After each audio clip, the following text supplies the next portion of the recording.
Back home with his family, the young soldier given up for dead in the Falklands.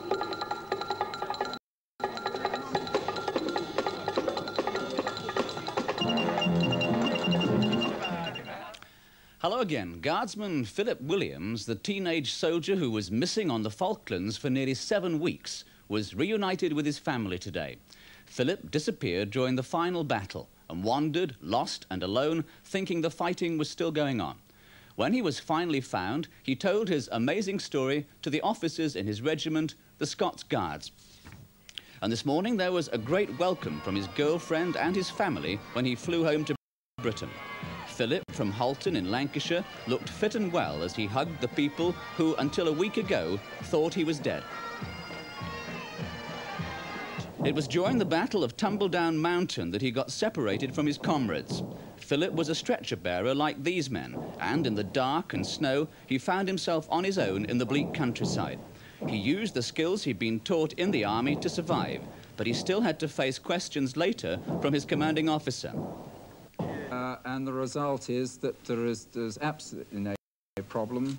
I am very happy that he has done all he could have done within his limited experience. I mean, he's not 19 until sometime during this month, and he's done extremely well, and I'm very pleased to see him back. Guardsman Williams returned home today with nearly 500 other guardsmen who'd served in the Falklands and who'd won the Battle of Tumbledown Mountain with great bravery. Their loved ones were waiting at the airport to greet them. It was a hero's return. A petition signed by thousands of people from all over the country who want to save the Museum of Childhood in London was handed to the government today. The museum has a unique collection of historical toys from all over the world.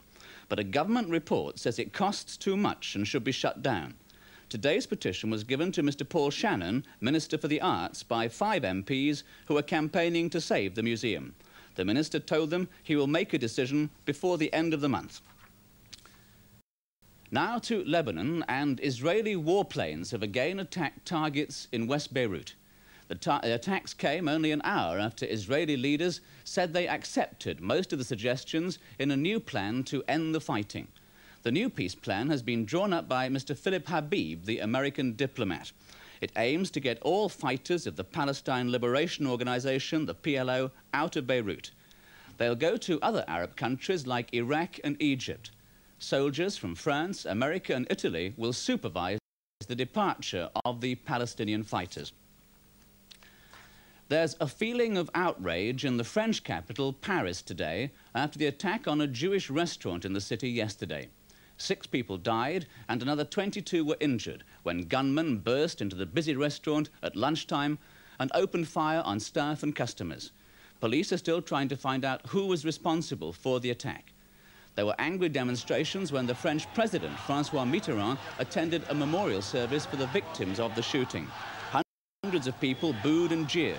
Many French Jews feel their government hasn't done enough to stamp out terrorist attacks like this against the Jewish community.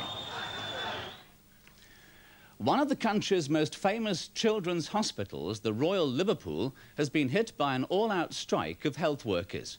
The health workers' unions around the country are in the 2nd day of their campaign for more pay, but up till now they've all been allowing emergency cases into hospitals.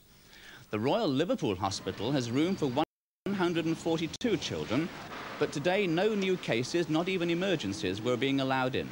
The hospital authorities said they could cope with today's operations, but warned the health workers that they couldn't treat the children if the action lasted longer than today. An attempt has begun to raise one of the Royal Navy's first submarines from the seabed.